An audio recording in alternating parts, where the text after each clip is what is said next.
Պիտի խնդրեի, որպեսզի ինչպես որ կարգն է ընկալյալ հայրմերով սկսենք,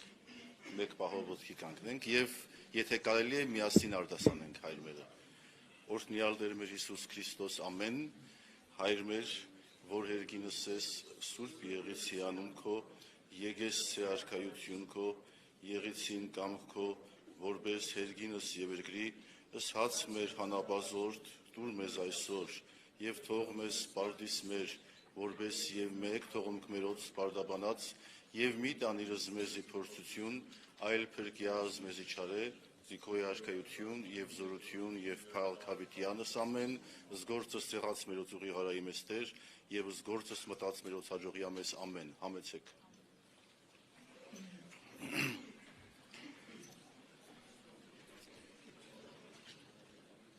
Սիրելի բարեկամներ, սիրելի պարոն Մերուժան Տեր-Գուլանյան,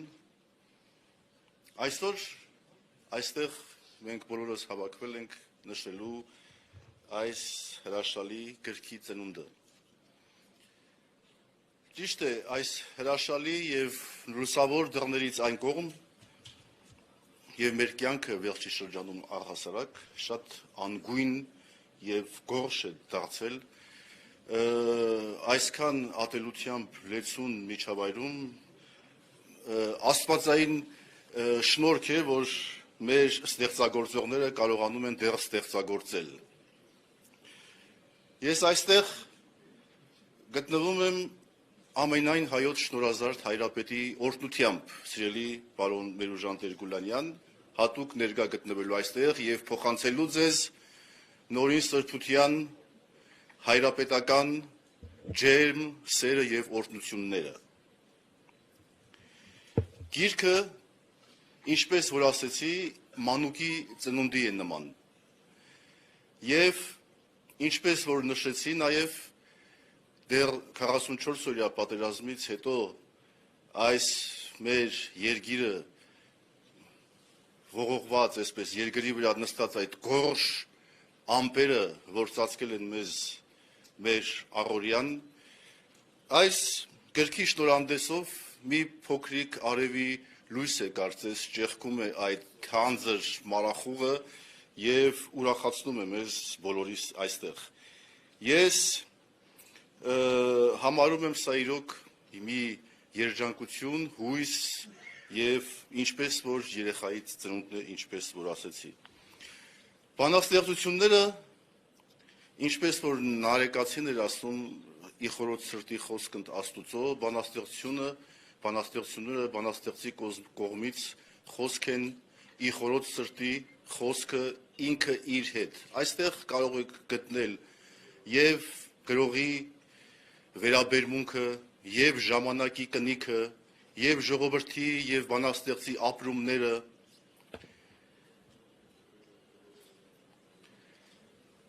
եւ վեճ ինքն իր հետ, եւ ցասում, եւ սեր,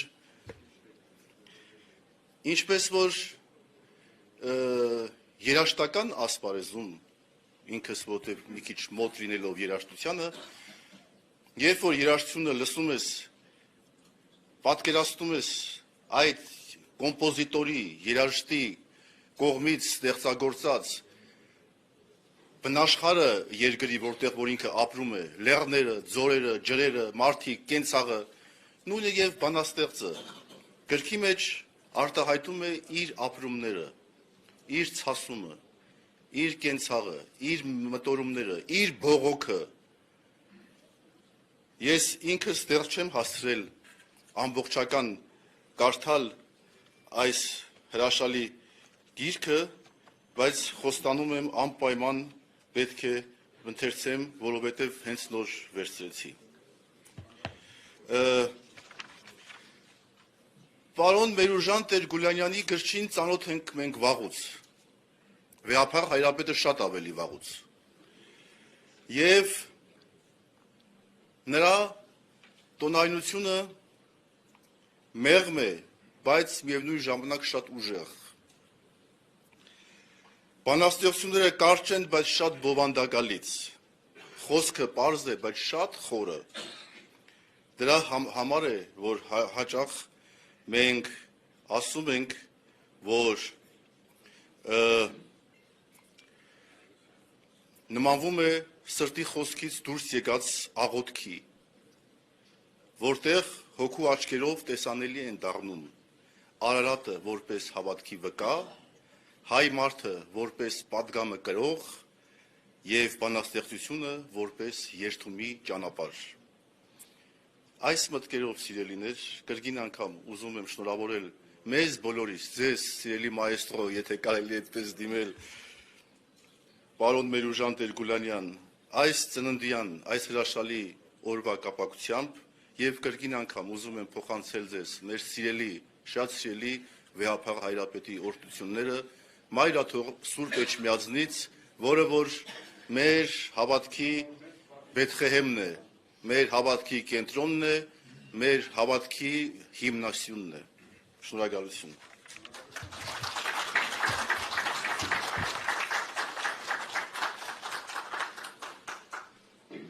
Հարունակ բարի երեկո, միկրոֆոնի մոտենք հրավիրում հեղինակի։ Վերոք հրապարակախոս,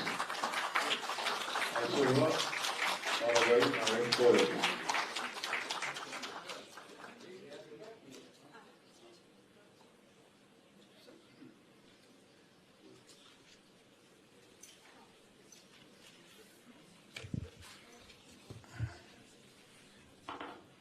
Սրբազան հայր,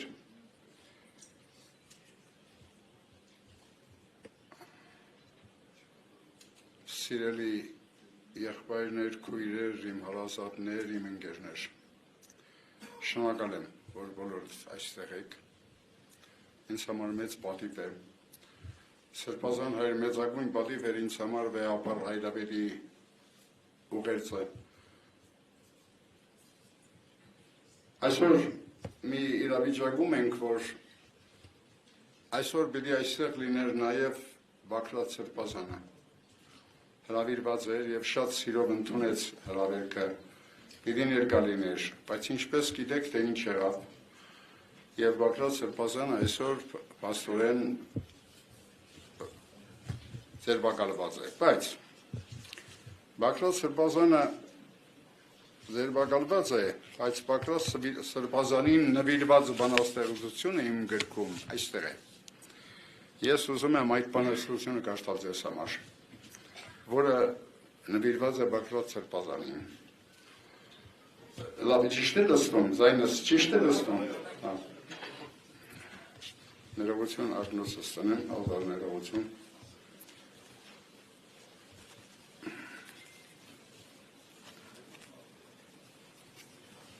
Աղջիկս, ոչինչ, աղջիկ։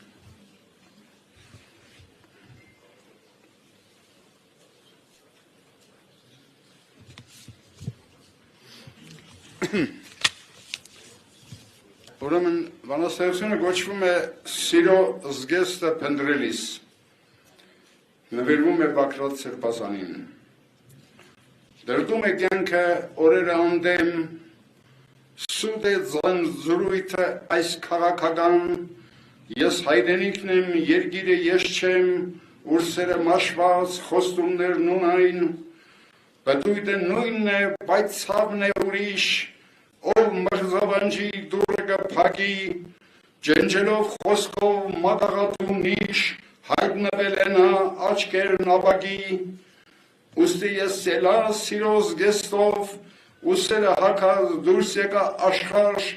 եւ կառնամ մի օր հույսի պսակով դուք ճամփա ելաք լույսին սիրահար բայց լույսը ես չեմ ես լույսի մասին անդեմ ավերին այս հայրենատավ ձեր խոնար որդին որ ոտքի ելավ փրկելու ցեղի երազներին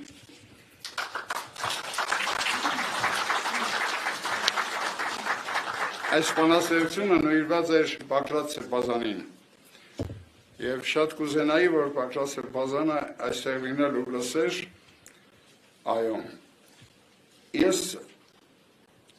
կարճ կխոսեմ այստեղ իմ ընկերները նստած են մարդիկ են որոնք իմ գիրքը կարդացել են ուզում են խոսք ասեն ես այնպես որ աշխատեմ հնարավորինս կարճ խոսել։ Ինձ քիչ առաջ լրագրողը մի բան հարցրեց, թե պարոն Տեր-Գուլանյան, դուք մամուլում ասել եք, որ հոգևոր ճնշումը այնքան շատ է, ծանր ճնշում է հոգևոր, որ չեք գրում, ես ամեն օր գրում եմ։ Մի օր չգրեմ կմեռնեմ։ Ինչ լավ է, որ գրողը Ռոլանդ ջան, Էլիկ ջան, Տրեկ ջան, ինչ լավ է, որ գրողը թոշակի չի անցնում։ Այո։ Եվ Աստված ակյանք տա, քանի դեռ ապրում ես պիտի գրես։ Այս տարի ես ևս երկու գիրք եմ հրատարակել, որոնք հարցակ են, երևի սա իմ բանաստեղծության վերջին գիրքն է, ես ինձ բանաստեղծ չեմ համարում, բայց այդպես ստացվեց, բանաստեղծում էր գրեցի։ Վերջին հաշվով գրողը մի գիրք է գրում, արձակ թե բանաստեղծություն։ Ռաֆին 2 հատոր բանաստեղծություն ունի, Տերենիկ Տեմիրչյան 2 հատոր բանաստեղծություն ունի, բայց Տերենիկ Տեմիրչյան արձակագիր է և Ռաֆին էլ է արձակագիր, մենք գիտենք բոլորս։ Ինչև է, ասելիքս հետևյալն է, տրդում օրեր ենք ապրում մենք, ծանր օրեր ենք ապրում շատ, հարցակում հայոց Սուրբ Առաքելական եկեղեցու վրա, պատերազմ հայտարարել եկեղեցուն, վարկաբեկել վեհաբար Հայրաբեդին, մի մարդու ռողներից մեկը ես եմ եղել, ես պատվիրակ եմ եղել, ու ես 2 անգամ եղել եմ պատվիրակ և 2 անգամ ձայնս տվել եմ Բագրատ Սրբազանին, այն ժամանակ Սրբազան էր ինքը։ Այո, Կարեկին Սրբազանին, ներողություն, Բագրատ Սրբազանին ասեցի, Կարեկին Սրբազանին։ Մի կարճ բան պատմեմ, Սրբազան դա ձեզ էլ հետաքրքրի, չգիտեմ այդ օրը դուք տալիջում էիք, թե չէ, ձեզ էլ հետաքրքրի, չգիտես ինչի ներկաները մոռացել են։ Իսլամը մարդիկ էլի, աշխարհիկ մարդիկ կային, պատգամավորներ, բաներ, որոնք ներկա էին, որոնք պատվիրակ էին, բայց ոչ ոք այդ մասին չի խոսում։ Ռուբեն Մելքոնյան, ոչ ոք չի խոսում այդ մասին։ Ոնց որ թաքցնեն, հա։ Իսկ պատմությունը հետևյալն էր։ Դե բազմաթիվ մարդիկ իրենց թեկնածությունը առաջադրում են, ամեն եպիսկոպոս իրավունք ունի, այո։ Ինչև է, վերջում մնացին Կարեկին առաջինը և Կարեկին Սրբազանը, երկուսով մնացին։ Գրեթե հավասար ձայներ էին հրավիրել, հավաքել, 1 թե 2 ձայնի տարբերությամբ էր, և հայտնի չէր, որ քվեակվեր ով կընտրվի, բացարձակ հայտնի չէր։ Եվ հանկարծ տեղի ունեցավ զարմանալի մի բան, գիտեք, երբ որ այդ քվեարկությունները գնում են, մայր դաջարի դռները փակվում են, ոչ դուրս են թողնում, ոչ ներս։ Այո, եւ այդ փակ դռների հետևում տեղի ունեցավ շատ հետաքրքիր մի բան։ Հանկարծ Կարեկին Սրբազանը, այսինքն Կարեկին երկրորդը նկատի ունեմ, բարձրացավ տեղից, վերցրեց խոսապողը եւ ասեց. ես օձյալ կաթողիկոսի հետ չեմ քվեարկվի։ Կարեկին առաջինը օձյալ կաթողիկոս է, ես չեմ քվեարկվի իրեն հետ։ Ու մոտեցավ, կռացավ, համբուրեց աչը ու շնորհավորեց, շնորհավորում եմ, վեհապար Տեր։ Եվ վերջացավ, այսինքն թողիզների հազար օրհնություն, հազար օրհնումի Կարեկին առաջինին, փաստորեն Կարեկին առաջինը չընտրվեց, հասկանում եք, չքվեարկվեց, այսինքն հայտնի չեղավ ով կարող էր ընտրվել, բայց Կարեկին երկրորդը հետագայում արդեն այդ ժամանակ Կարեկին Սրբազան ինքը չուզեց օձյալ կաթողիկոս հետ, բարոյական այնպիսի բարձր քայլ էր, որ այսօրվա իշխանականներից որևէ մեկի մտքով չեն հասկանա այդպիսի բանը, չեն հասկանա այդ քայլը, ոնց թե ես հնարավորություն ունենամ ու ասեմ թե օձյալ կաթողիկոս հետ չեմ քվեարկվի, ինչ կապ ունի, Բայց մեր վեհապար հայրապետ արեց այդ քայլը, այդ բարձր ու գեղեցիկ քայլը արեց։ Երկրորդ դաժան բանը, Սամվել Ղարաբեդյանին ես անձնական ծանոթ չեմ, անձնապես չեմ ճանաչում, բայց լսել եմ իրեն մասին, լսել եմ իրեն գործունեության մասին ու շատ հարգում եմ Ղարաբեդյանը։ Ճանաչում եմ նրա եղբորը Կարեն Ղարաբեդյանին, որի հետ պատգամավոր եմ եղել։ Սեղան ենք նստել, վերջը, նստել ենք, խոսել ենք, խմել ենք, այո, բայց Սամվել Ղարաբեդյանին չեմ ճանաչում, բայց իմ սիրտը մրմռում է ու ցավ է մեջս, ինչ է նշանակում խոսքի համար մարդուն բանդարկել։ Գրողներ եք նստած, դղիկ ջան, եթե խոսքի համար բանդարկում են, նշանակում է խոսքն են բանդարկում։ Դա էդ է նշանակում։ Հա, նշանակում է խոսքը բանդարկում են։ Թարսի պես ներողություն եմ խնդրում մամուլի և խոսքի ազատության օրենքի հեղինակը ես եմ։ 1991 թվականին նոյեմբերի 16-ին է ընդունվել։ Ես եմ ներկայացրել ազգային ժողովին ու միայնակ եմ աշխատել այդ օրենքի վրա։ Եվ այնտեղ առաջին նախադասությունը օրենքի, առաջին նախադասությունը ասում է Հայաստանի Հանրապետությունում խոսքը ստորագետ մամուլը ազատ է և գրաքննության չի ենթարկվում, վերջագետ։ Սա առաջի հոդվածն է։ Սա մեր օրենքն է։ Եվ հիմա ստացվում է, որ խոսք ենք բանդարկում մենք։ Էդ է։ Մարդը իրավունք չունի իր տեսակետն ասելու։ Ինչևէ, վերադառնամ Բագրատ Սրբազանի այսօրվա ուղղակի անհավատալի բան է, անհավատալի, ինձ համար անհասկանալի բան է։ Մի մարդ, որը բարի խոսքից բացի, բարությունից բացի ուրիշ բան չի արել։ Մարդը երբեք չի ասել այնպիսի մի բան իր քարոզչության ընթացքում, այդ ամբողջ անցյալ տարի, ամբողջ այդ շրջանում, իր ճանապարհորդության ընթացքում, որ ոտքերը վերքերի մեջ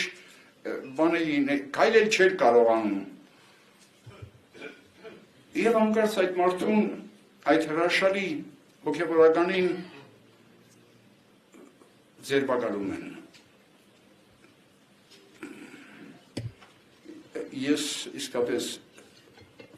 եթե դուք հասկանում եք, չգիտեմ, ես չեմ հասկանում։ Չեմ հասկանում, թե ինչ է կատարվում մեր երկրում, ինչ է կատարվում դպրոցական դասագրքերի հետ, ինչ է կատարվում, որ գրողների միության շենքը առնում են, ինչ է կատարվում, որ նկարիչների միության շենքն էր ուզում առնեն, և այդպես։ Այդ շենքերը, որ գրողները իրենց հոնորարներով տարիներ շարունակ պահել են։ Տարիներ շարունակ։ Այդ ամեն ինչը առնում են, որ ինչ անեն, վաճառեն ինչ-որ մեկին, հյուրանոց սարքեն, ռեստորան սարքեն, ինչ անեն։ Կամ թուրքական դեսպանատուն, այո, ազատ տեղ, հարմար տեղ չկա, էլի։ Հա, հարմար տեղ չկա։ Շնորհակալ եմ, Ռոման ջան։ Սա իսկապես անհավատալի բան է։ Անհավատալի բան է։ Եվ շնորհակալ եմ Էդվարդ Մելիդոնյանից ասեմ, որ մեծ ջանք է թափում պայքարելով դատարանների դեմ, որպեսզի և մյուս մեր գրողներին, ովքեր այստեղ են կամ այստեղ չեն, որ կարողանան կանգնեցնել այդ տարօրինակ հեղեղը, որ ամեն ինչ էլ քշում տանում է։ Բայց ուր է դանում, դանում Կասպից ծով է ասում, ուր է դանում դա։ Ինչ է նշանակում գրողի տունը ձեռքից առնել, ախպեր իմ տունը ինչ ես իմ ձեռքից առնում, դա իմ տունն է։ Ես չեմ եկել քո տանն ապրում, որ ասում ես դու սարի, դա իմ տունն է, ես գրող եմ, դա իմ տունն է, դա գրողի տուն է։ Եվ այդտեղ երևելի գրողներ են մտելել, չէ, Հավելի Գիսագյանով, Վանով, Էմա չթվարգեմ և այլն, որ եղել է նախական գրողների միության, եւ Իսահակյանը մեծ փող է տրել, որպեսզի գրողների միության շենքը վերանորոգվի, կառուցվի, սարքվի, մեծանա, տարիներ շարունակ Երշանգայի շատակ Վարդգես Պետրոսյանը հսկայական գործ արեց, եւ Զարգազորի գրողների տան, եւ Սևանի, հիմա ինչ առնում են գրողների ձեռքից,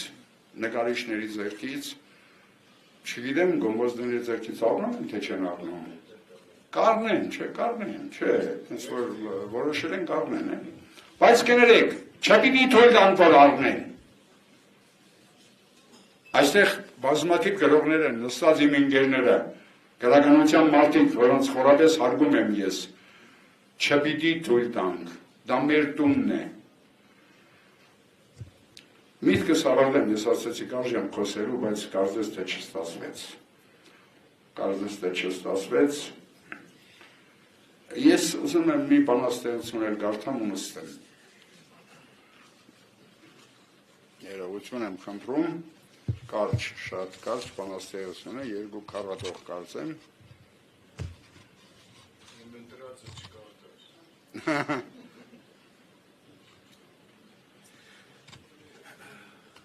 Չգիտեմ, որն է Սանդրիա Ժանանցյան։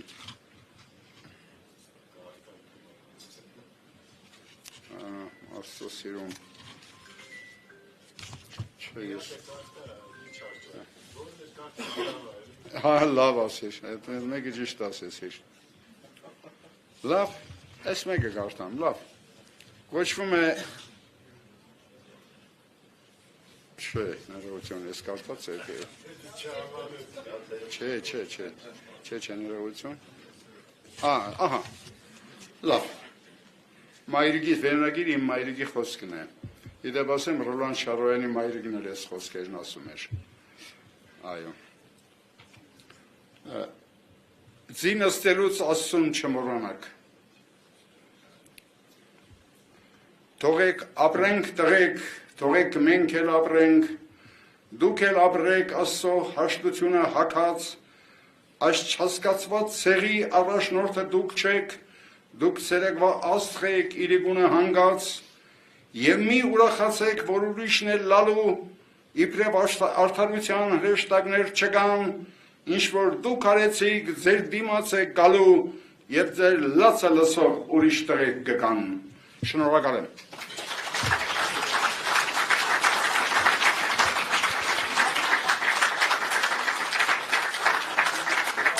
Հայաստանի գրողների միության նախագահ Էդուարդ Մելիքյանը։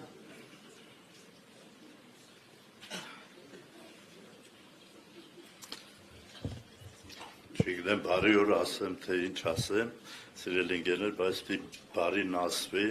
որտեղ մեր կյանքում երևի ամենաանհրաժեշտ է այսօր շատ պարզ բառերն են հարկավոր, բարություն, սեր, հաց, կարոտ եւ այդպիսի բառեր, որոնք վերածվել են ցավալիորեն քաղաքական առևտրի առուծախի եւ ցավոք ոչ միայն Հայաստանում, այլև աշխարհի մասշտաբով մենք տեսնում ենք մեր ուժանը որ ասեց խոսքի մասին, խոսքի արժեքը, խոսքի կշիռը, խոսքը ընդհանրապես դառել է այսպես ասած տեխնիկային մի խաղ, ով ոնց ուզում է, այդ բառն է խաղացնում, բառերը այսպես, օրը մի բան ասում, մյուս օրը ուրիշ բան, եւ ահա այսպիսի մի աշխարհում եւ այսպիսի մի ուրեմն վիճակում հայտնվել ենք մենք, բայց սիրելի ընկերներ, 37 տարի 88 թվականից փաստորեն մեր սերունդը ինքը իր կյանքով չի ապրում։ Մեր սերունդը ապրում է հասարակական, պետական, անցյալի, ընթացող ներկայի, ապագայի ողորումների եւ այսպես ուրեմն այն նախորդ ժամանակի, այսպես ասած, կառուցվածքը փուլ է եկել եւ որևէ կառուցվածք չի գտնվում, որպեսզի մեր մտավորականը գրողը կարողանա կառույցը ընկալի, ժամանակը ընկալի, ընթացքը ընկալի եւ տրորված, փսորված այսպիսի մի կյանքում անորոշությունները մի հոդված ունեմ, որտեղ հիշում եմ բանի Պարուսևակի անորոշության անորոշ ցավից բանաստեղծության տողն է, իսկապես այդ տողը ոնց որ դարձավ մեր կյանքի, այսպես ասած, նշանաձողերից, անորոշություն, բայց գանք բանաստեղծությանը։ Բանաստեղծությունը որքան էլ խոսքի ձև է, բայց մի ուրիշ մոգականություն ունի իր մեջ։ Եթե մենք մեր անցյալի բանաստեղծությունը, մեր սրբազանը հիշատակեց Նարեկացում, և Նարեկացուց առաջ էլ նաև մեր Գողթան երգերը, եթե մենք գանք, կտեսնենք, որ եթե Գողթան երգերը չլինեին, գուցե մեր հետագա պատմություններ չլիներ։ Եթե մեր Նարեկացին չլներ, գուցե մենք Միշնադարում էլ չլինեինք, կամ մեր Միշնադարի մեծերը,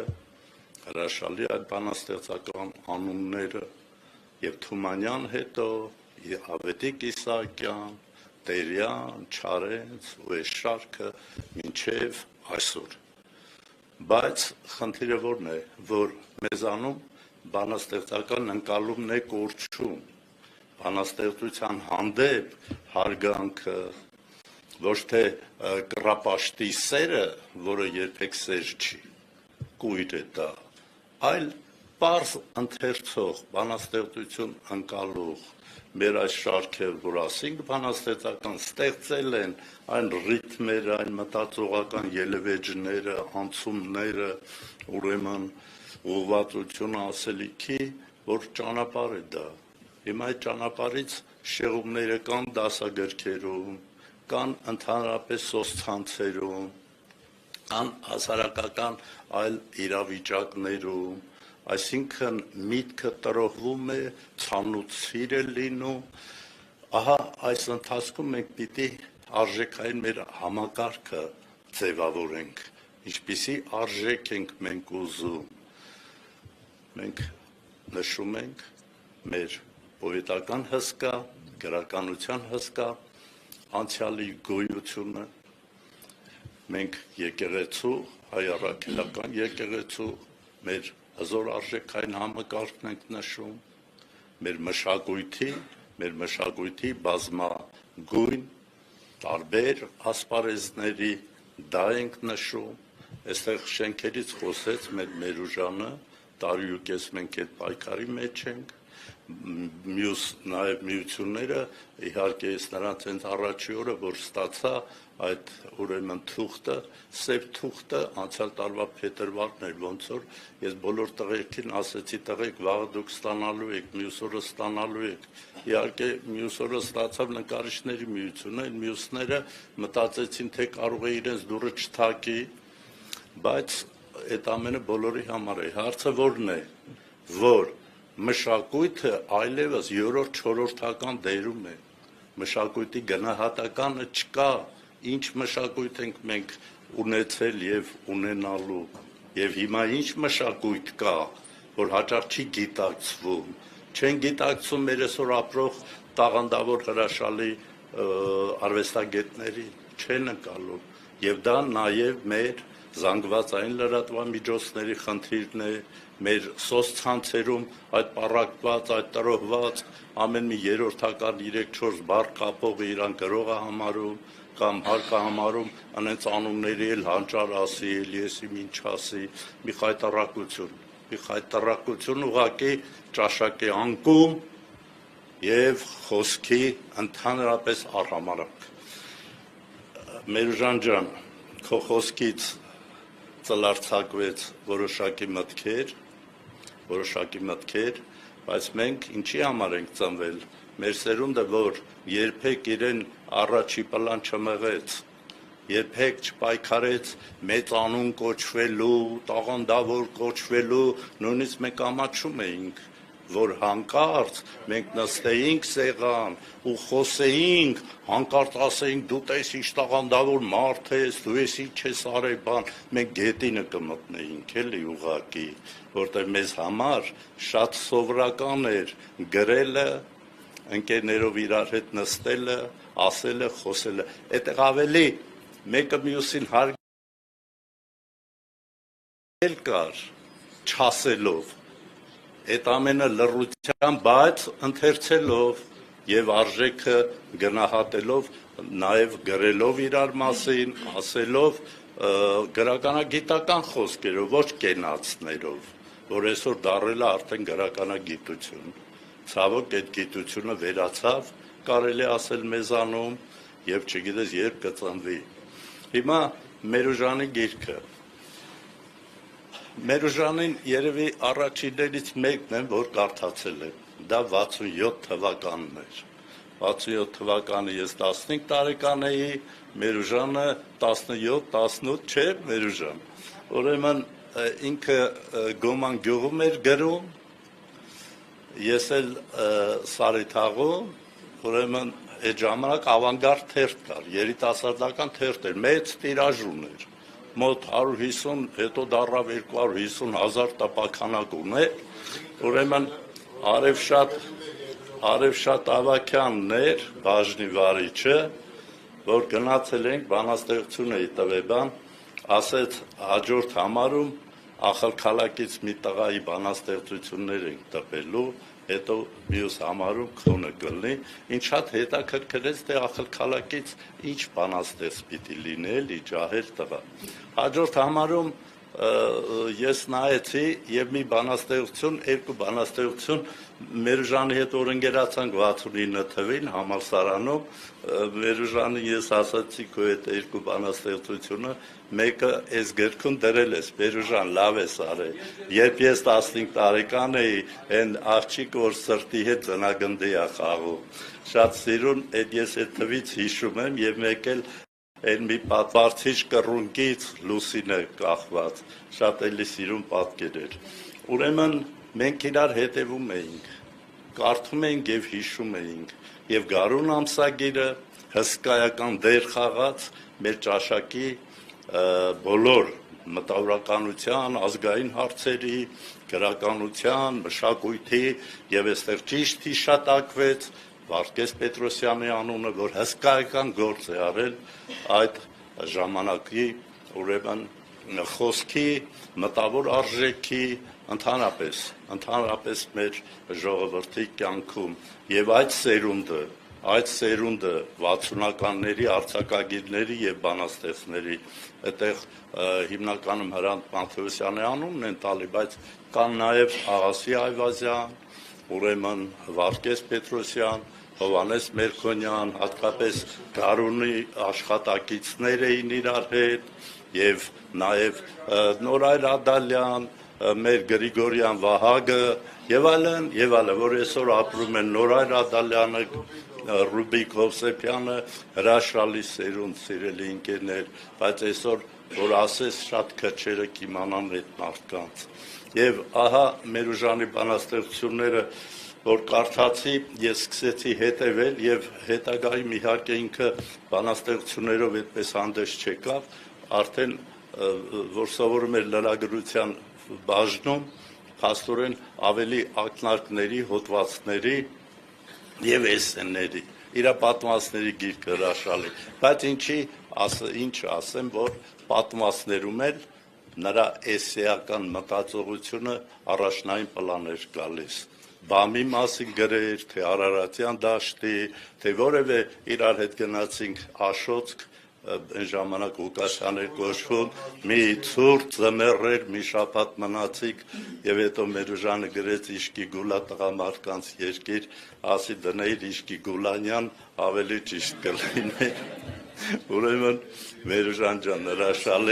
հրաշալի հոդված հրատարակեց, հրաշալի եւ այդ բոլորի մեջ Մերուժանի պոետականությունը կար։ Պոետականությունը լինի թե չլինի Մերուժի կյանքում անպակաս է։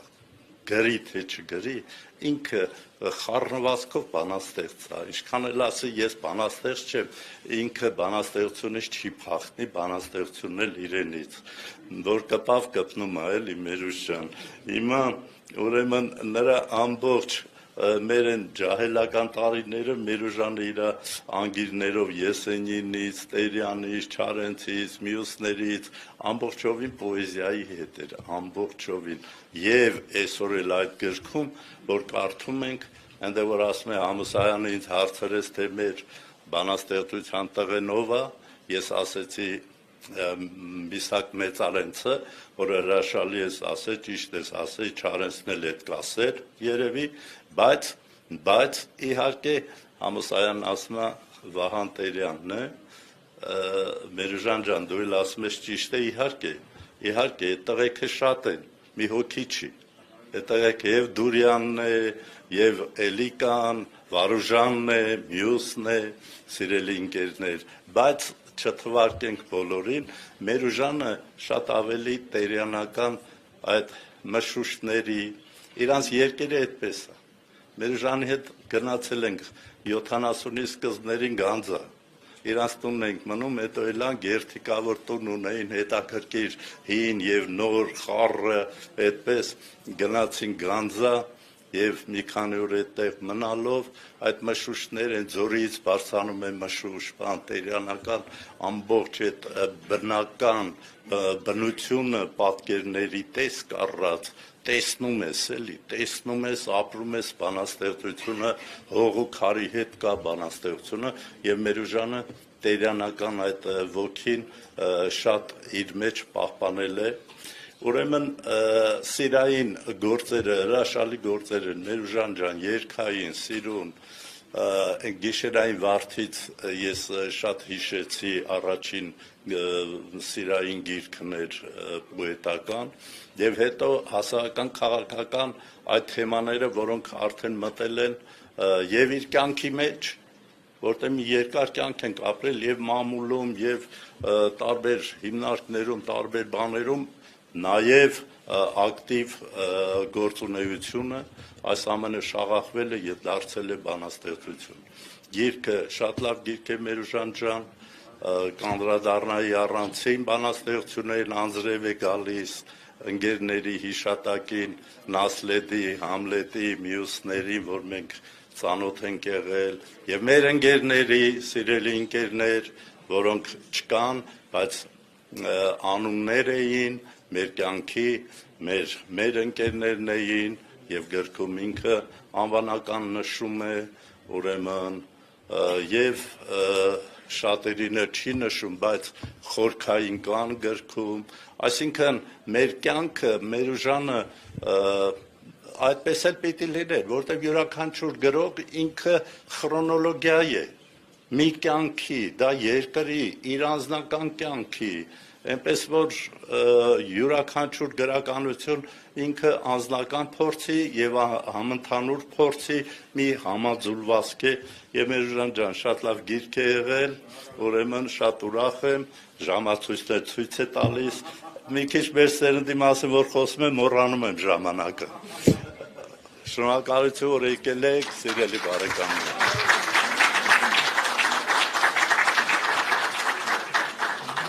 Գրող հրապարակիչ, խմբագիր Վահ Արյան։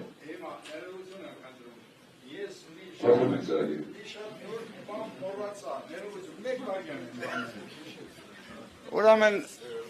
սիրելիներ, մեզ հետ Տալիջում նստած է Արարատ 73 հերոսական թիմի հրաշալի ֆուտբոլիստը իմ հրաշալի ընկեր Սերգեյ Բանդարենկոն։ Եկեք ծափարենք։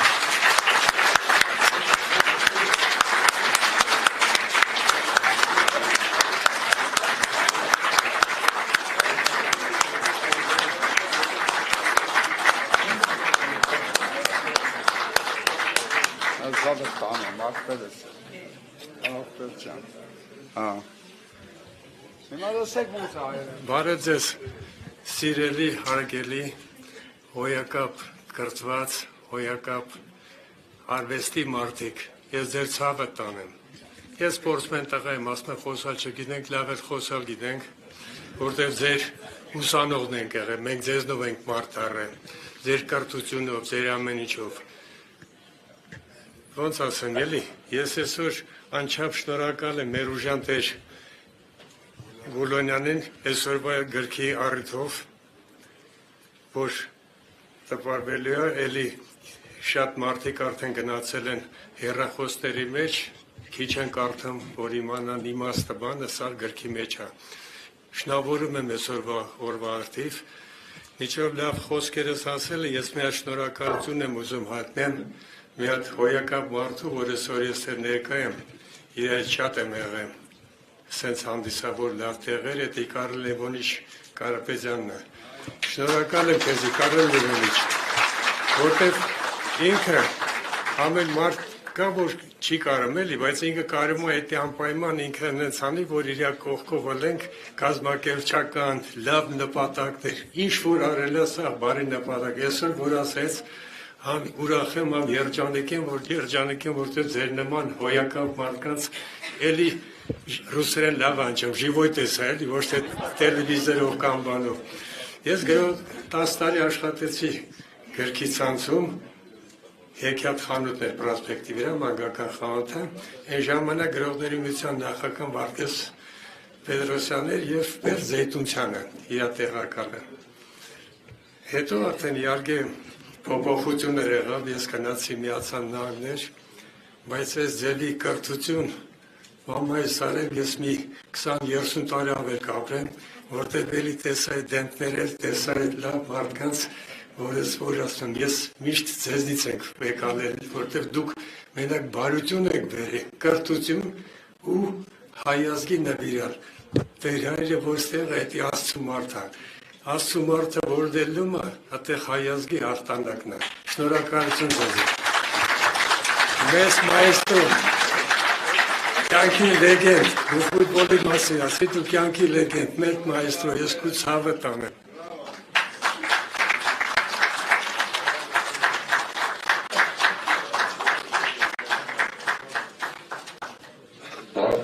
Եթե փոփոխություններ չկա,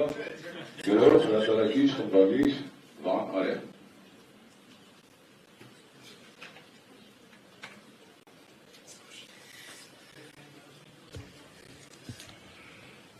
Հարգելի բարեկամներ, եթե մարդ սիրում է հեղինակին, մանավանդ եթե մարդը հրատարակիչ է, հեղինակի գիրքը անպայման շահում է, որովհետև ընդհանրապես գիրք հրատարակել եւ հեղինակին սիրելով հրատարակել ինչ տարբերություն հաստատ կա։ Ես ուսանողական տարիներից ընկերներ ենք այստեղ նստած են Ռոլանդը, Մերիջանը, Էջիկը։ Բոլորին հաշվեցի, մեկը տեսա, որ 50-ից ավել տարիներ ընկերներ ենք, 50-ից ավելի տարիներ գիտենք իրար։ Իհարկե, նման դեպքերում ուզում ես ավելի ընդարձակվել, բայց այդ համառոտությունը ես ցանկացա երկու բառի մեջ մենակ, եթե ստեղծագործությունը հրատարակիչին դուր է գալիս, այդ ստեղծագործությունները հրատարակվում են որակով։ Ես ընդհանրապես այդ եմ արել, աշխատել, որ լինի գիրքը արժանի։ Իհարկե մենք մեր ուժանի հետ աշխատել ենք ևս տարիներ առաջ ևս մի գիրք ենք հրատարակել, որ այդ գրքի հիմնական մասը այստեղ կա եւ նորերը կան։ Իհարկե ես կարող է երկար, ինչպես ասում են, հոգնեցնել ձեզ ամբողջ ճանապարհը գրքի ստեղծման պատմել ձեզ, բայց ընդհանրապես այն ստեղծագործություններից մեկը, գոնե ստեղծագործություններից մեկը, մանավանդ իրական թերթում ես այդ Մերժան Տեր-Գուլանյանի ստեղծագործության մասին իմ ուրույն կարծիքը ժամանակին տպագրել եմ, արտահայտել եմ, գրել եմ։ Բայց մի բանաստեղծություն, որ ինձ թվաց, որ այսօրվա հետ կարող է առնչություն ունենալ։ Ջնջելիք օրեր։ Անորոշության սահմանի ափին դուք հայտնվեցիք թյուրիմացաբար եւ պատմությունից գուցե թե անդին մեր վիզը ընկակ որպես ցավիկար։ Հիմա ինչ անեմ իմ երկրի համար։ Հազարների հետ ես մեղավոր ես։ Ինչպես կառուցեմ հաղթական կամար, որ դուք հեռանաք, ես ջնջեմ օրս։ Այսօրվա անցնող նկարում դեռ կաք։ Հայրենացավի տեսիլքում անձիրք, ես երազում եմ համազգային թակ, որ մեր երկիրը դառնա հայրենիք։ Այսքան։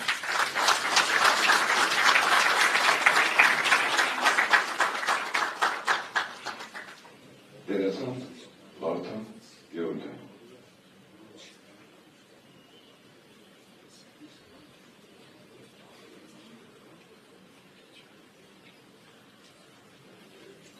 Բարի երեկո։ Ես ընդամենը ուզում եմ ասել, որ ինձ համար պատիվ է ներկա լինել այս երեկոյին։ Եվ ուզում եմ կարդալ երկու բանաստեղծություն այս հրաշալի ժողովածուից։ Չտեսության հաղթարշավ։ Չտեսները այսօր այնքան շատ են տեսել, ավելորդ է նույնիսկ լինել գրաճանաչ։ Եվ երկիր իմ տեսած, դու այս ուր ես հասել, երբ անարգում են տաճարներու խաչ, այսօր ոչ մի փրկիչ քո խաչն էլ չի տանի, չտես որդիներդ քեզ անտեր են թողել, իմ հայրենիք երկիր, դու քո փոսից ելիր և սովորիր ինքդ փրկիչներ փրկել։ Դառը պոպոկ։ Թաց պոպոկն է ընկնում ծառից, որպես դառը հիշողություն։ Ով էր մեզնից մնաց անբից ու մանկան պես դարձավ իր տուն։ Տերևները լքում են մեզ, ով էր գործած մեղքը քավում։ Գոնե մեկի սիրտը ցավեց, ինչպես ծառի մեջքն է ցավում։ Ինչ է ասում Արարատը։ Ինչ ցավից է լռում հողը։ Ով տուն բերեց սուտ հավատը, ով էր մեզնից ուրացողը։ Աշնան ջուրը ներանձնացած մեր մասին է հիմա խորհում, և այն քարի, որ փշրեց մեր պատկերը աշնան ջրում։ Շնորհակալություն ձեզ։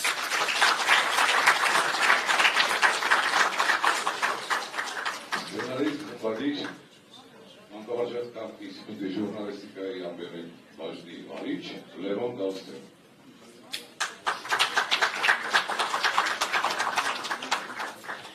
Սրբազանհայր սիրելի ներկաներ։ Իրավացիորեն ասվեց, որ այս հրաշալի բանաստեղծությունների հեղինակը չգիտես ինչու իրեն բանաստեղծ չի համարում։ Բայց կա մի հավելյալ բարդություն։ Խնդիրն այն է, որ խմբագիրը ընդհանրապես իրեն բանաստեղծ չի համարում։ Խոսքն իմաստն է։ Այսինքն, կարծես թե բոլոր նախադրյալները կային հետարքիր համատեղ աշխատանքի։ Իհարկե ինձ համար մեծ պատիվ է խմբագրել այսպիսի գիրք։ Ես բանաստեղծ չեմ, բայց բանաստեղծության հարգը տեղը գիտեմ, դա ինչ է։ Եվ գիտեմ նաև, որ պետք է բնագրաբնույթ խմբագրել, այսինքն մարդու ստեղծագործությունը, բանաստեղծությունը խմբագրել իր բառամթերքով, իր բառով, նախադասության իր կերպով, իրեն բնորոշ կառուցվածքով։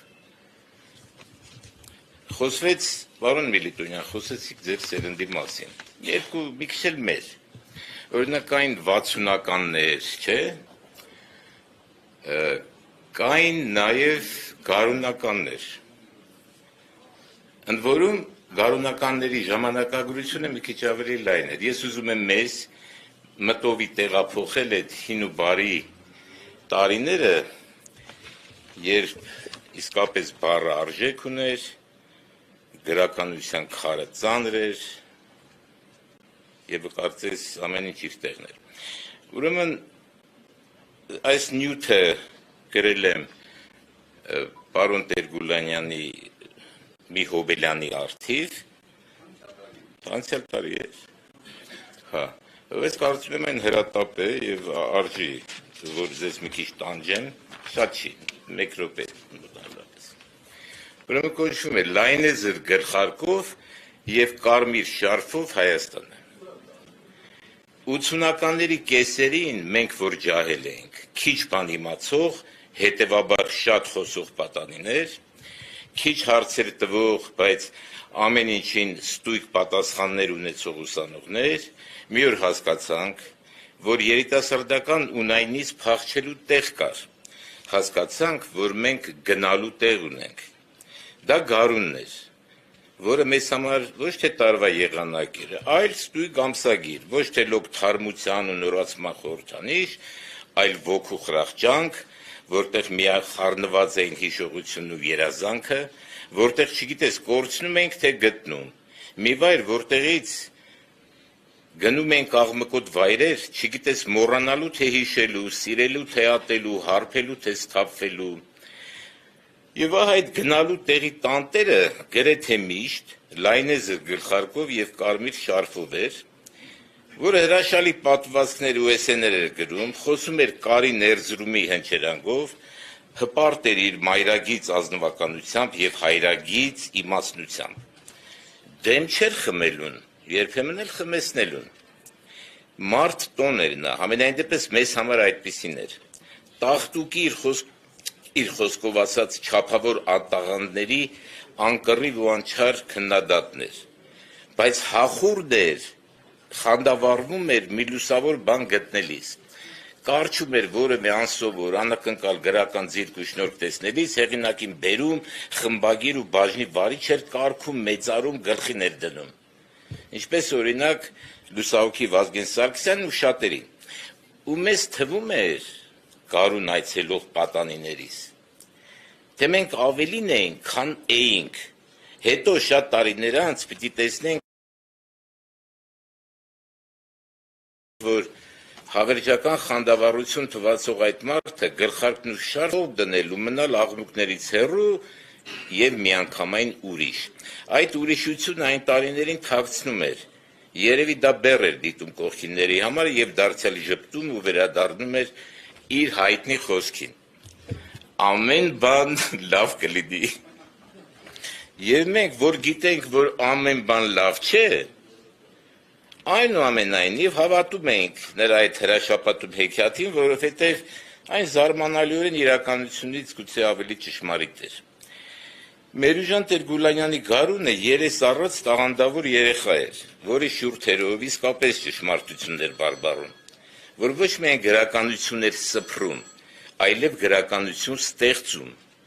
Գարունը երես առած էր, որովհետև կամակոր էր, երբ վերևից փորձում են խանգարել կամ կասկածի տակ առնել այս կամ այն արժեքավոր նյութը։ Գարունը գրքի պես են կարդում, կրպակներում հարցնում, եթե ճարում են ձեռքի ձեռք են խլում, հացի պես ուտում։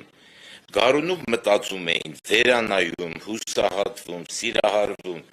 եւ պարզ չէր ով է հեղինակը, ով ընթերցողը։ Շատ ընթերցողներ էլ որոշում են, որ իրենք էլ գրող են եւ գլխավոր խմբագրի սենյակն են փնտրում։ Տեր-Գուլանյանի գարունը նաեւ ազգային շարժում էր, երկրաշարժի ցավ, հայրենիքի որոնում։ Հետո եկավ առհերուստանկերությունը, փոխվեց ընդամենը մեր գնալու տեղի հասցեն։ Արը արարվում էր ջազի պես, հնդացս, հանկարծաստեղծվում էր, ցնցում, տակնու վրանում այն ամենը, ինչ մահամերձ էր ու սովորական, ինչը կասեցնում էր հոգու մտքի ընթացքը իր տափակ զսպաշապիկներով։ Հետո այս հին աշխարհի լավից ու վատից ձանձրացած գրողը որոշեց տեսնել ինչ կա իրերից այն կողմ ու ստեղծեց իր տարաշխարհիկ անդինը մեր գնալու տեղի նոր ու չեմ կարծում թե վերջին հանգրվանը։ Այստեղ արդեն մեր հայացքը որքան էլ անդին էր ամսագիրը դրսից եկավ ներս որ հայտնաբերի թե ինչ կա ամենից անդին, որ ունեց հավիտենականը։ Այստեղ պատվանդանին դրվեց միտքը, որ անխոտոր պահի մեր հոգիները։ Ուրեմն դիրքերում կանգնած զինվորներն այնքան էին կարդում ամսագիրը, որ ասես կրակոցների ծակծկված մագաղաթի նման քրքրվում էր։ Գուցե նախանշան էր դա, որ շուտով պաղ անտարբերությամբ պիտի փակեին անդինը։ Հնդածս այս ամենին Մերուժան Տեր-Գուլանյանը իր ուրփաթախոս էսսեներով եկավ հասավ անհայտի սահմանին, հենց այդպես էլ կոչեց այդ իր գիրքը, անհայտի սահմանին եւ ասաց. այս գիրքն ամբողջությամբ ընթացք է դեպի անհայտի սահմանը, որը շերտաշերտ բացվում է, բայց ցույց չի տալիս մոտենալ ու ճանաչել իրեն Աստծուն։ Մերուժան Տեր-Գուլանյանը մեզ հետ է, նա ընդամենը 77 վերջը, տենց մի տարեկան է, իսկ դա նշանակում է, որ այսօր Հայաստանը լայնեզր գլխարկով է եւ կարմիր շարֆով, ուրեմն ինչպես ինքն է ասում, ամեն բան լավ է լինելու, եւ հետեւաբար սիրելի Մերուժան, այնքան հուսադրող է քո այս արտահայտությունը եւ այնպիսի հմայական ուժ ունի, քո նոր հրաշալի գրքի վերնագիրը, որ ուզում եմ սա էլ բանավոր խմբագրել այսպես. երդվում եմ Արարատով, ամեն բան լավ է լինելու։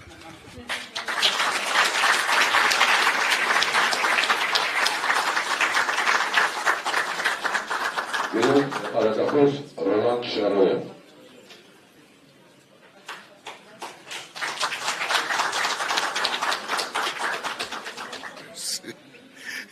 Քեզ են ճատ տալիս, բայց քեզ են փոխանցում։ Սիրելի ներկաներ, սիրելի Մերուժան Տեր-Գուլարյան եղբայր, նախ շնորհավորում եմ նոր գրքի շնորհանդեսը եւ վստահ եմ, որ դու հնարավոր չի, որ կրկնվես, ես կարծում եմ, որ մի նոր գրականություն էլ էսքիզքն է լինելու եւ ես հաստրեցի ընդամենը կարդալ մի բանաստեղծություն,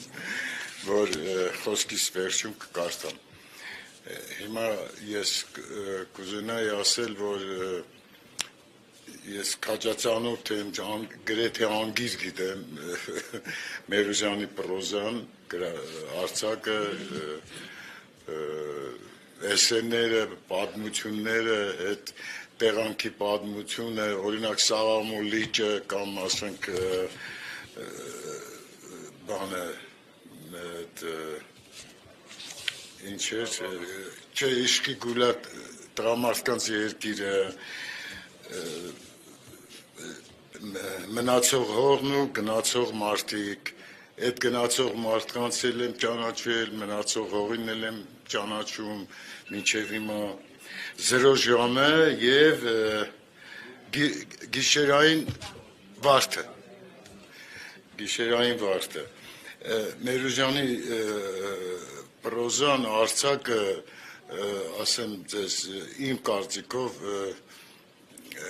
նախ ինքը այդ դասական ոճը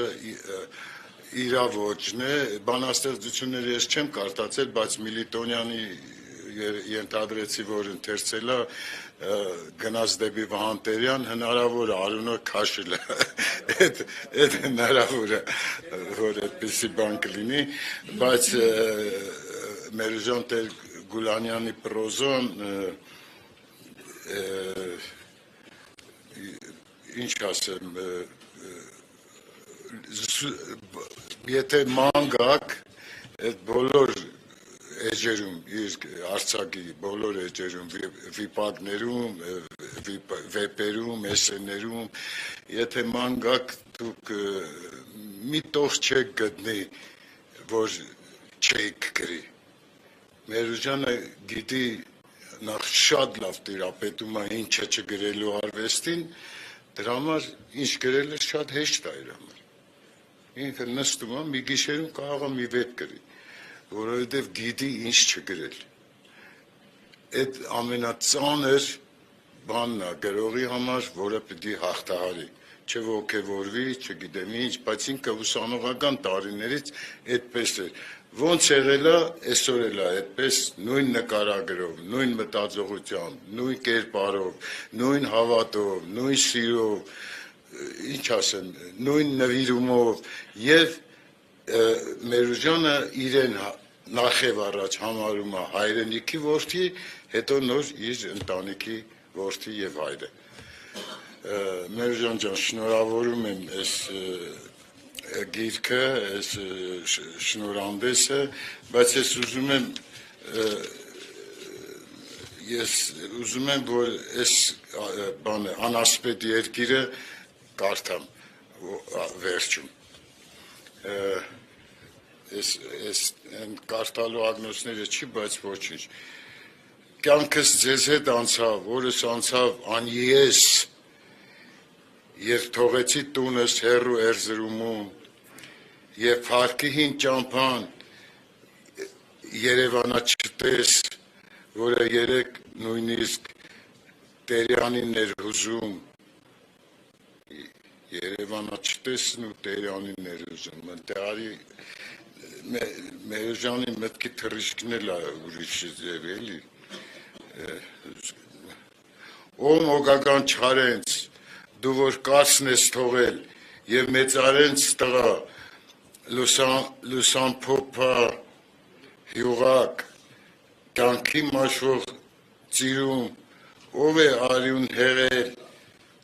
որ ջրերին բացի տառապանքը ձեր փակ, եւ ով սուսեր առավ ու ձեր մեջքին կապեց, հանուն հայոց փառքի աշխարհներին իտես, լռության ու խոսքի սահմանները չափեց, երբ կյանքի անես անցավ օրը, անցավ անես, երբ կյանքն անսեր անցավ, օրը անցավ անես, կներեք էլի ես կարդալու ագնոցը չի, մի կերպ եմ տեսնում, կյանքս անցես անցավ, ես մնացի ծեսում, հանդգնեցի նույնիսկ վարդանանցը հերքել,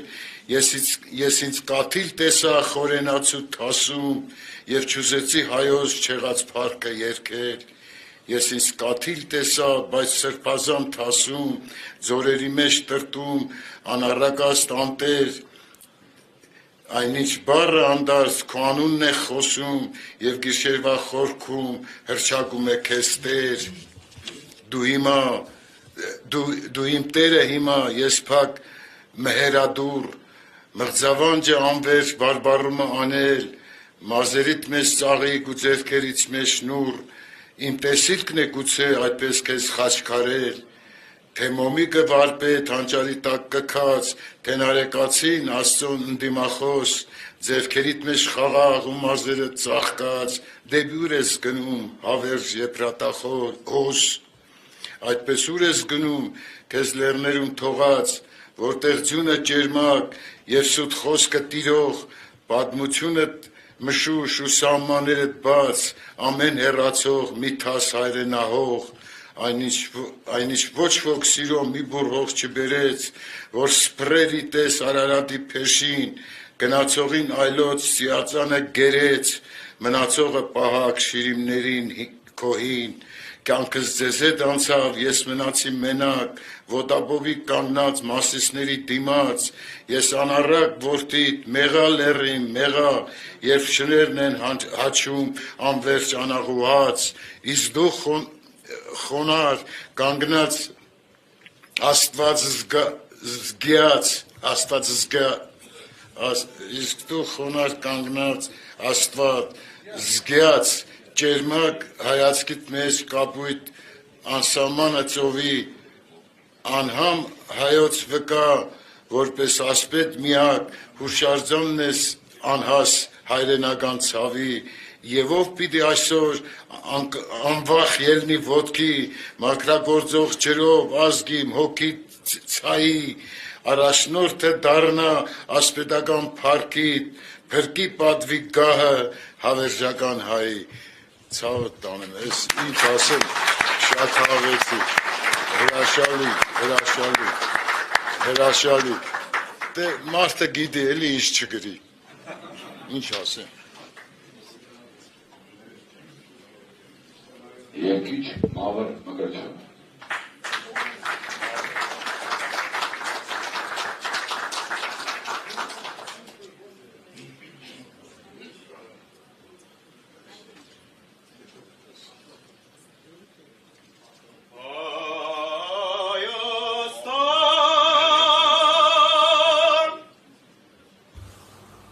երկիր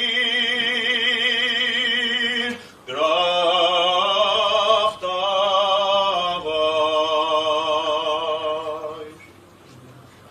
դու մարդ կայնոց եղիս օրան դու և բնիկ իմ հայրենիք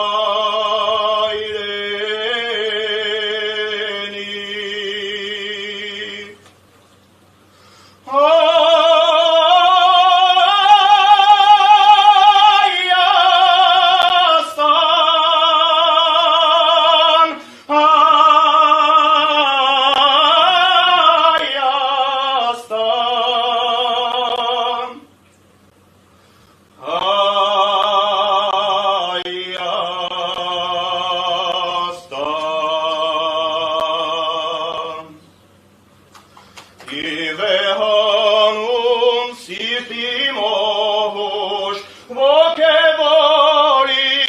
ինոր խրախույս Իվեհանում սիրտի մոհուշ ոգևորի ինոր խրախույս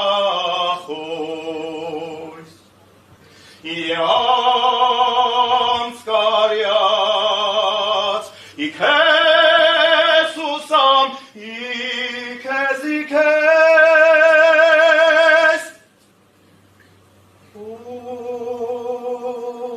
Ույս իմ միայն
Ինչ երկել եմ մի բան եմ ուզում բակիրություն, բոլորդ գիտեք Մերուժան Դերգուլանյանի իր գրական և խոսքի մեծ պարտետի արժանիքներով, բայց շատ քիչերդ երևի գիտեք իր հայ երաժշտության խորիմացությամբ, ամենայն անկեղծությամբ եմ ասում, երբ որ առաջ անգամ մենք հանդիպեցինք Մերուժան Դերգուլանյանի հետ, ստված մեր ֆոլկլորագիտության ամբիոնի մեր դասախոսներից են ստացում իրենք և այդ քարտիկ խորը հայ երկրի իմացություն ուներ։ Շնորհակալ եմ։ Մենք ենք ձեզ շնորհակալ, որ դուք կաք պարոն Դերգուլանյան։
քեզ համար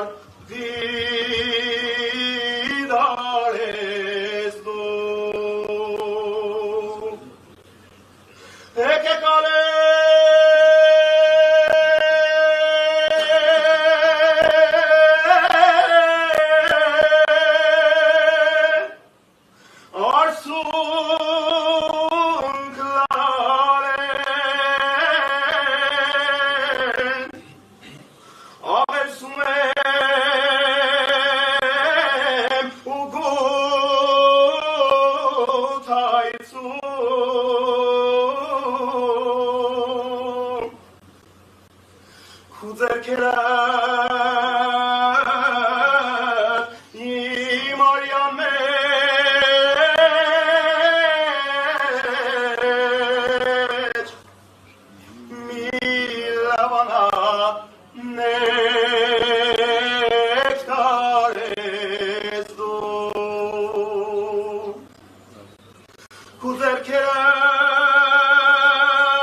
Սիրելիներ,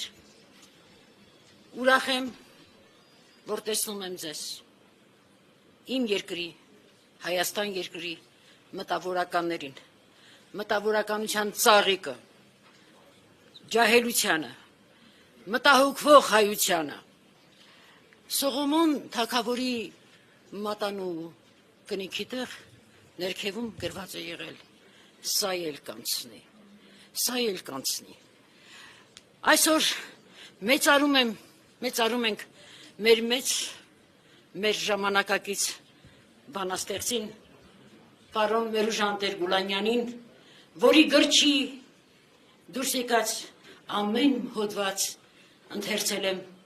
վայելել եմ սիրով։ Բայց մի բան ասեմ, Անդինում խմբագրական անկյունում պարտադիր կարդում է և ինձ մոտ արտագրում, իմ օրագրային թերթոմն տետրում, երբ եղել է անիում, ասում է, ես երազում էի անին տեսնել, հիմա տեսա, չգիտեմ ինչպես վարվեմ իմ երազի հետ, երբ ես էլ եղա անիում, ես էլ էի, չգիտես ինչպես վարվեի երազիս հետ, և նստեցի Տիգրան Հոնեցի եկեղեցու բարձունքում ու սկսեցի նայել հեռաստանում, Հայաստան երկիրներ երևում, մեր դրոշն էր երևում, Խարկով գյուղի, լաց եղա, բայց գոռում եմ, ամուսնուս կանչում եմ, ասեմ, արամ մեր դրոշը, ասաց, հա, երևում է մեր դրոշը։ Պարոն Մերուժան Տեր-Գուլանյան, ձեր ասելիքը, ձեր խոկումները, ձեր գրիչը, արթուն են, զորեղ են, սիրելի են, բայց անկեղծ ասեմ, ես ձեզանից նեղացած եմ, դուք ընկած թուղթ սկսեցիք, որի ամեն մի տողը կարդում էի նորից կարդում, այսօր ներող լինեք, կիսատեք թողել, պետք է շարունակեք։ Ձեր հրաշք բանաստեղծությունները շատ եմ կարդացել, ձեր արձակի երկրպագուն եմ, այդ արձակը բանաստեղծական է, որովհետև դուք էլ ջավախքից եք Տերյանի երկրից, երբ անցյալի եղա Տերյանի տուն-թանգարանում, պարզվեց, որ աշխատողներից մեկը հենց ձեր գյուղից է Կոմանքից, և ձեր դասընկերուհին Անուշը ինձ հետ է աշխատել վայքում, իմ ուսուցիչն է եղել, ձեր ջավախքցիները իմ համակուրսեցիներ են եղել, այսինքն ջավախքը ամեն թելերով կապված է եղել, և անկեղծ ասեմ, ես Շահանեին էլ եմ ասել, ասում եմ զարմանալի հայրենասեր ժողովուրդ է ջավախցին, և շարունակեմ կարճ ասել, բայց ասեմ, ես սպասում եմ ձեր գրքին, ձեր ընկած թղթի անհամբեր եմ սպասում, և պիտի լինի, պիտի ձեր առողջությունը կրկնապատկեք, հարապատկեք, պիտի կիսատ չլնի, որտև անհամբեր եմ, և մի հետաքրքիր բան, քանի որ ամեն անգամ Տերյանն է ուղեկցում մեզ, այո, պիտի տպի, զրուցակցում, չէ, և չի տպում, իհարկե չի տպում, ինքն էլ ազալացել, և Վահան Տերյանի բանաստեղծության տողերն ասեմ, արիացիր, սիրտիմ, ել հավատով տոկում, կանգնիր հպարտ, որպես լույս, լերն է մեր կանգուն, մեր օրերը, հավատով Արարատով եք երթվում, ես էլ Արարատին եմ նորից դիմում, մեր հայացքը իրենն է, մեր հույսը իրենն է, հայ ժողովրդին է, Աստծո կամոք։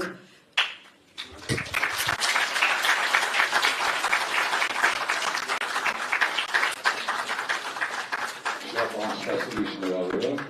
Վարդան Ամիրյանից։ Աշխարհ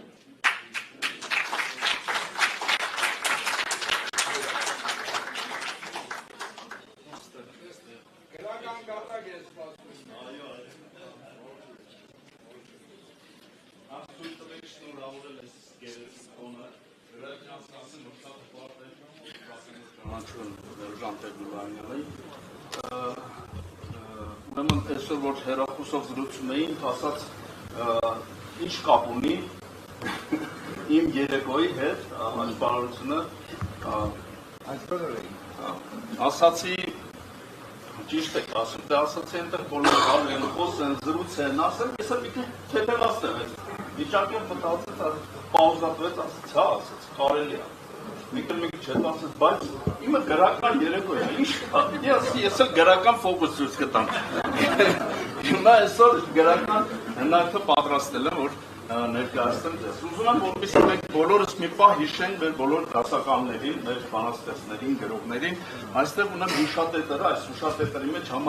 համարյա թե գրել եմ մեր բոլոր բանաստեղծների, գնողների անունը,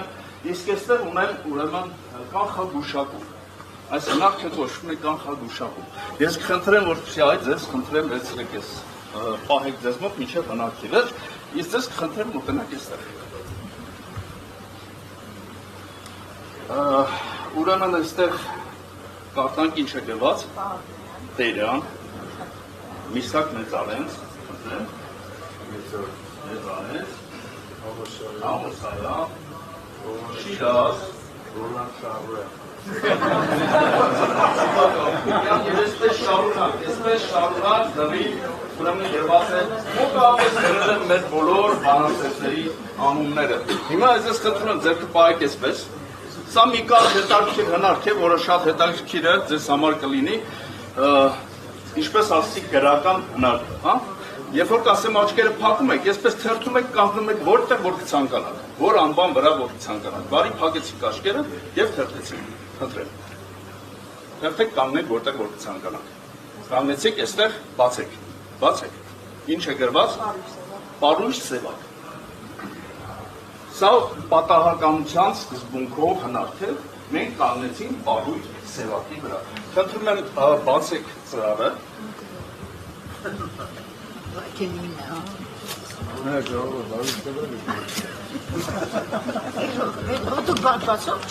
Դուրս բերեք խնդրում եմ և բացեք ցուցադրեք ինչ է գրված։ Պարույր սևակ։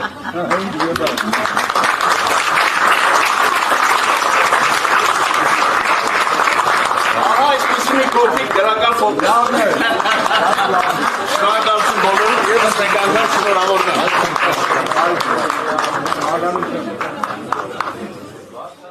Գրող բանաստեղծ Ամի Բելգուլանի։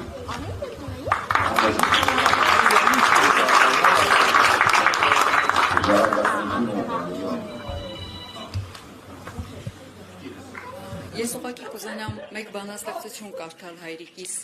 բանաստեղծության ժողովածուից, այս եւ մի բանաստեղծություն, որ շատ բնորոշ է իրեն, հա, այսպես շատ բնորոշում է իմ հայրիկի տեսակի խարակտերը, իր տեսակը։ Բանաստեղծությունը Երևանյան բոհեմ խորագիրը կրող այսպես հատվածից է, խորագրից է եւ Շառլ Ազնավուրի բնաբանով է, բոհեմ, ախ, այսինքն հիմա արդեն ոչինչ։ Եվ բանաստեղծություն այժմ։ Մի բաժակ գինի, հրաչի, Վազգենի, Բանոյի եւ տղեկի հետ։ Երևանից մինչև Երուսաղեմ գլորվում է պոեզիայի դատարկ սկուտեղը, Հրաչյա Սարուխան։ Տիեզերքից տվերն է ընկել հոգուս, ասես անունի սահմանը անցա։ Ինչպես պատահեց, որ պապլավոքում ես հին ջրերի լեզուն մոռացա։ Իմ ընկերները հեռացան մեկ-մեկ, տրտում մարկայծող լապտեր են հիմա, այնինչ խնջույքի փրփուրը երեք ալեկոծում էր աստղերի վրա։ Միթե երեք չէր, որ գլորվում էր պոետի խոսքը դեպի Երուսաղեմ։ Միթե խապկանք էր, հաղթանակ ուսեր, միթե ես պիտի մեր հույսը թավեմ։ Հիմա դուք հեռու, ես մենակ ահա, ցեղի հնամաշ կապետից կախված, ճոճվում եմ անհայտ անգնդի վրա, գինե համ հացը սեղանի թողած։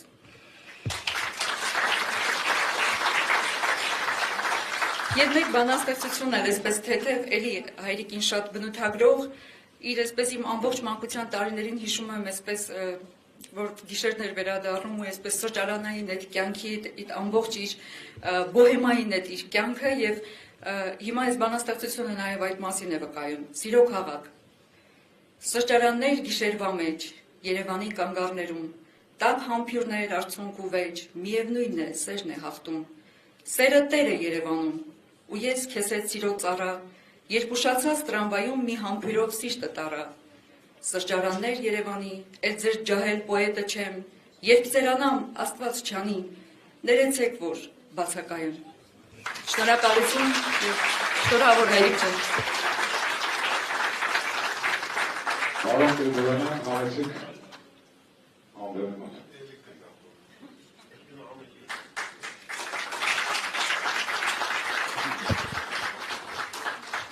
Ես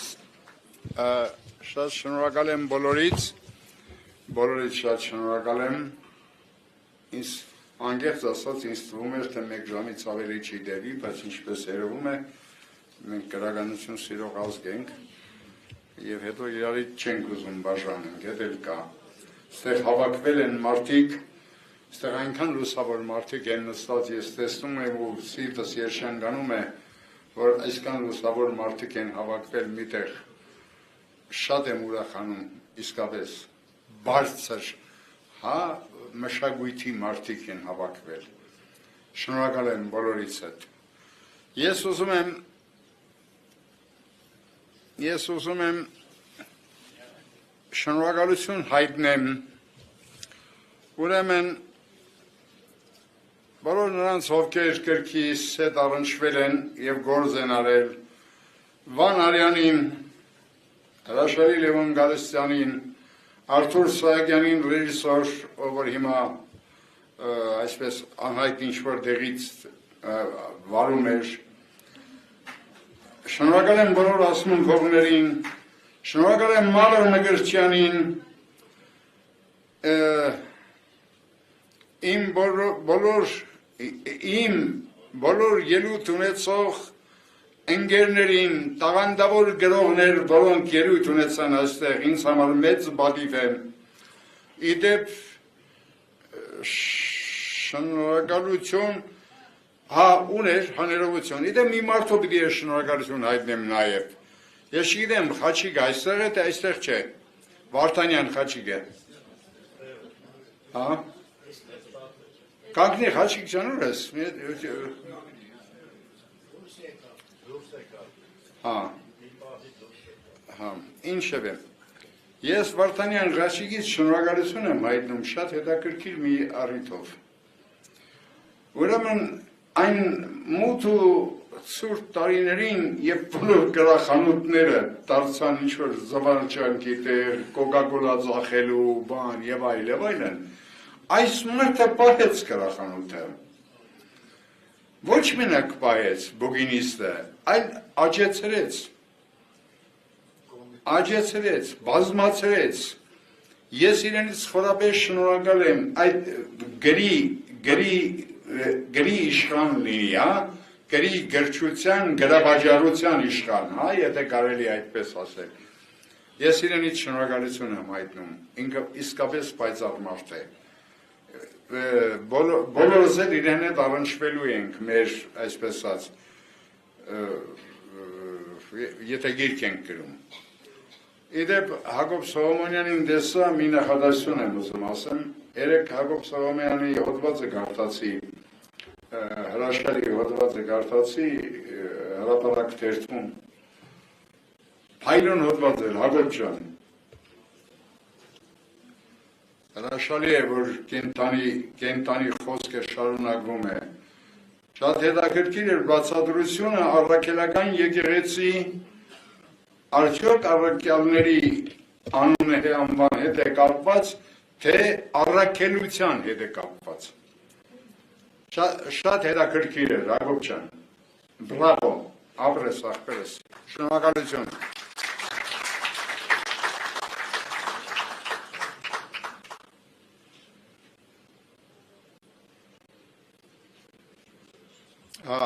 Ուրեմն իմ շնորհակալությունն եմ ուզում հայտնել իմ ընկեր եւ հայրենակից քաղաքներ կառուցող Արմեն Մգոյանին եւ նրա հրաշալի որդի Դավիթին այս սրահը անվճար դրամադրելու համար։ Խորապես շնորհակալ եմ, բրավո։ Էլի արեք այդ սպաներ։ Էլի արեք, իսկապես, սա շատ գեղեցիկ բան է, որ դուք արեցիք, այո, ոչնչով ինձ պարտական չլներով, շնորհակալ եմ մեծապես։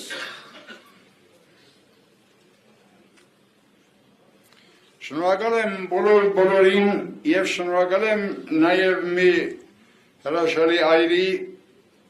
Արթուր Վանեցյանին, ով աջակցել է գրքի հրատարակությանը, Արթուր Վանեցյանն է իդեպ ասեմ, աջակցել այս գրքի հրատարակությանը, կասում եմ կապար եք իրեն,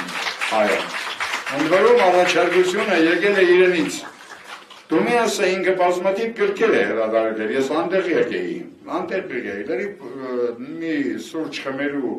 ընթացքում մի օր ինձ ասես, ինչու գիրք չես տպակում, ասի տպակելով եմ ես, ինչու կարող եմ օգտակարել եմ, ես զարմացա, որ ինքը կապ ունի, այդպես, ես չգիտեի, ինքը սուսուպուս է անում բարձում է, մարդը չի բանանում, դոնց ғասնում, բրավո իրեն, պետք է որ ինքը նաև ջահելներին դեր կակնի, այդպիսի մարդիկ պետք է ջահելներին դեր կակնեն, ինչպեսին ինքն է։ Հիմա ես մի խնդիր ունեմ, ովքեր իմ գիրքը կարդալու են, խնդրում եմ առաջաբանը կարդալ, կարճ է ընդամենը, էջուկես, կոչվում է երկու խոսք, որպեսզի հասկանան, թե ինչու եմ ես 12 մեջբերում արել իմ գրքում ուրիշ գրողներից։ Կարճ բաներ են մեջբերումները, Թումանյանից մի քառատող, Դերանից մի քառատող, վերջը եւ այլն, Բայրոնից մի տող, որպեսզի ընկալվի դա։ Եվ ամենահետաքրքիրն է, որ 12-րդը իմ թորնիկ Լեոն է, որը 7 տարեկանում այսպիսի որդանավոր է գրել։ Ուր ես, Լեո ջան։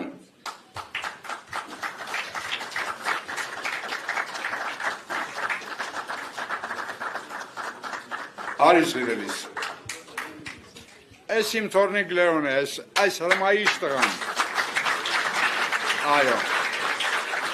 Ուրեմն բանաստեղծությունը ինքը որ գրում է,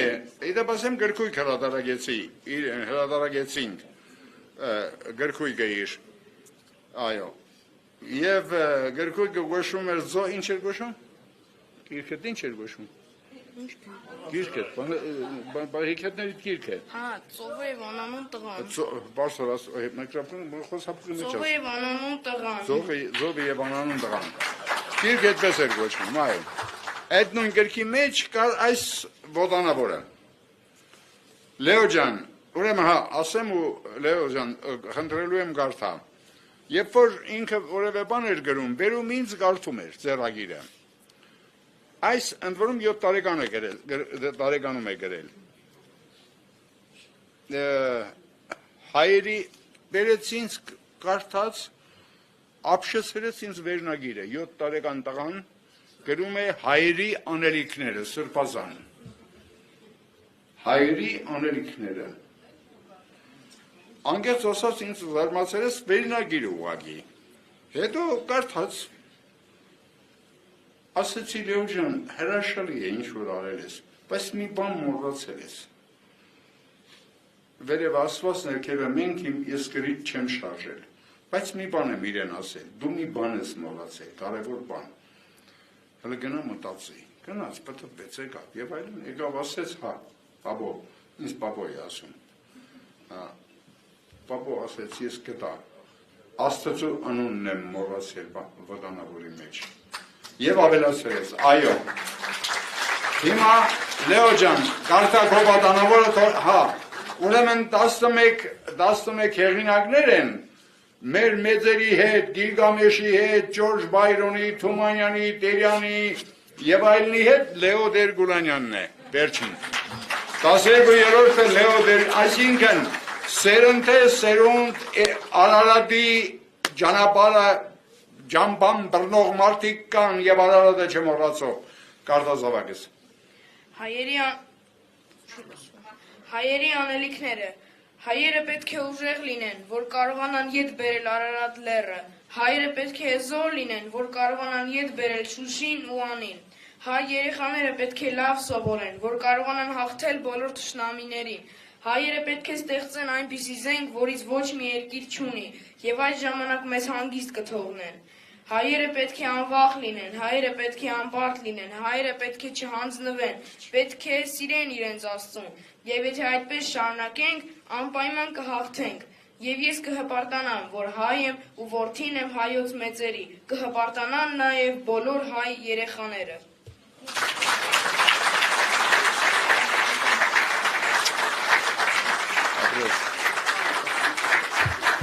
Սիրելիներ,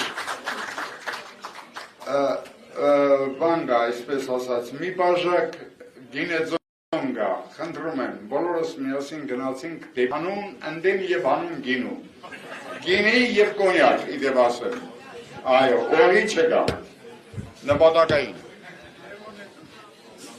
շնորհակալ եմ բոլորից, շատ շնորհակալություն, շնորհակալ եմ,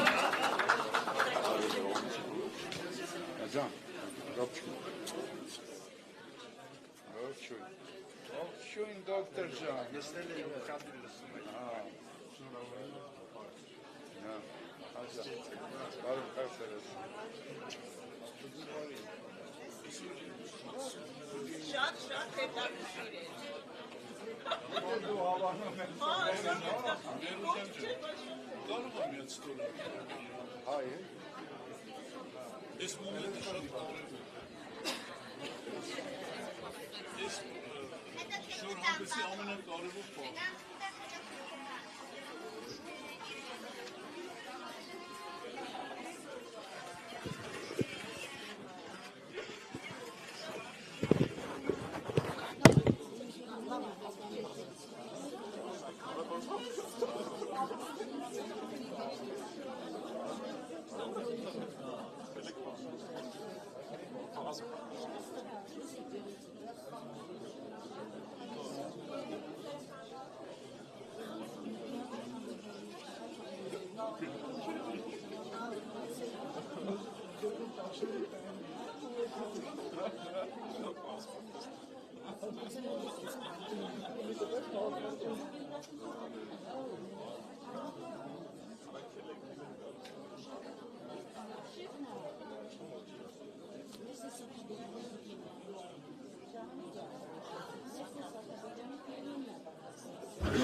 Մենք ճամփորդեց,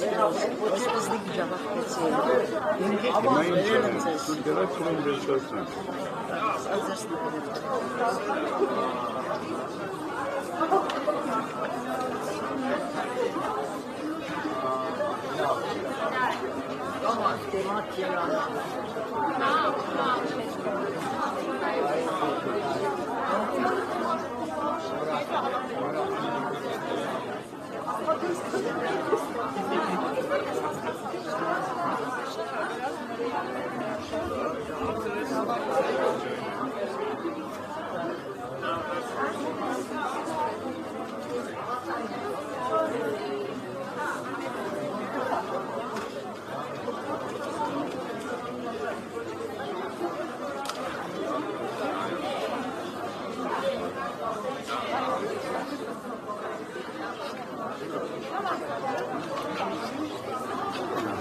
Եվ շնորհավորելով կարող չի լինում։ Գրենք հետո խմենք։ Այրիկյան կարող է նստես ընդեղ։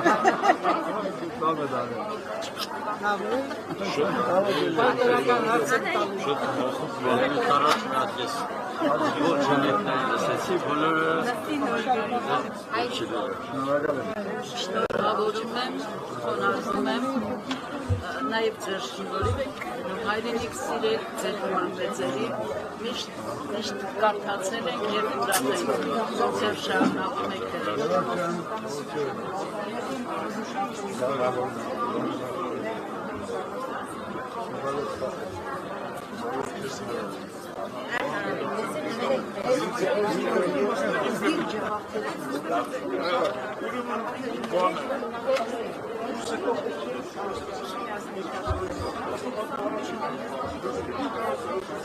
Ուրեմն